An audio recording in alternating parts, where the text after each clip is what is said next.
Pelo menos 3 navios foram atingidos no Oriente Médio hoje. 2 embarcações cargueiras pegaram fogo. Vamos falar com o Américo Martins sobre o que está acontecendo. E aí o nosso olhar, Américo, mais uma vez se volta para o Estreito de Hormuz, para o Golfo Pérsico. A gente está falando de um momento em que esses ataques são intensificados nessa região. O Irã chegou, inclusive, a anunciar a instalação de minas no Estreito de Hormuz. Militares americanos afirmaram que atingiram uma dezena, quase 2 dezenas, de navios que lançam essas minas no Estreito de Hormuz. O que a gente sabe, Américo, sobre essa operação?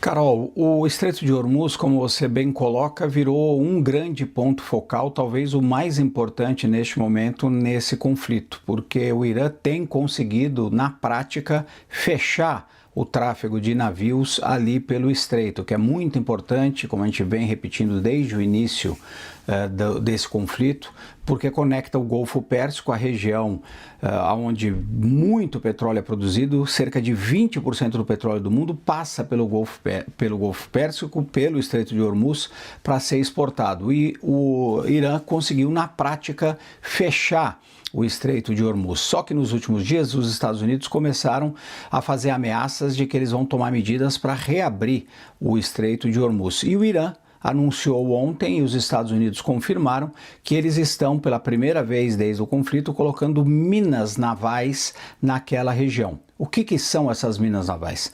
São explosivos que ficam um pouco abaixo da linha da água e que atingem os navios, afundando muitos deles, causando muitos prejuízos. E na prática, o que quer o Irã com isso? Impedir totalmente esse tráfego de navios por ali, inclusive navios da Marinha Americana, que iriam ser usados para escoltar os petroleiros que gostariam de passar, deveriam passar ali pelo Estreito de Hormuz. Os Estados Unidos disseram que destruíram pelo menos 16 barcos da Marinha do Irã, que são utilizados para instalar essas minas, mas as informações que nós temos, Carol, são de que o Irã tem pelo menos 6.000 dessas minas. Muitas já estavam, inclusive, instaladas na região ali e agora podem ser, inclusive, ativadas. 3 cargueiros foram atingidos apenas hoje. E o pior é que eles não estavam passando pelo Estreito de Hormuz, eles ainda estavam nas águas do Golfo Pérsico. Um deles, pelo menos, estava nas águas territoriais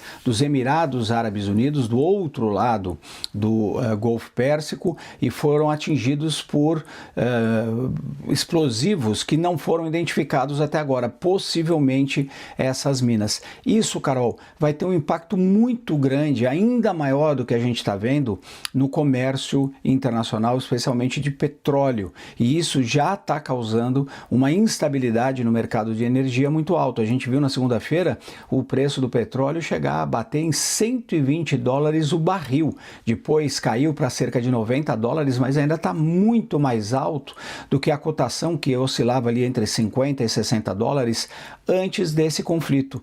Isso tem um impacto muito grande na economia mundial. Vários países da região do Golfo Pérsico, como é o caso, por exemplo, do Kuwait e até a Arábia Saudita, começaram a reduzir a produção de petróleo, porque eles não têm como escoar esse petróleo pelo Golfo Pérsico. A Arábia Saudita está tomando outras medidas para levar o petróleo para a sua outra costa, no Mar Vermelho, mas outros países ali do Golfo Pérsico não têm essa opção. Iraque, Kuwait, Catar, Bahrein, são todos países que estão confinados ali naquela região do Golfo, e o Irã vem de maneira bem sucedida até aqui, fechando o Golfo Pérsico. E agora a gente vê essa ameaça com as minas. Isso é um grande problema. O presidente Donald Trump ontem fez ameaças mais uma vez através das redes sociais, mas na prática o que a gente está vendo é mais embarcações serem atacadas, menos embarcações querendo arriscar passar pelo Estreito de Hormuz, e essa oscilação muito grande no mercado de energia, o que é, no final das contas, uma arma de guerra para o Irã.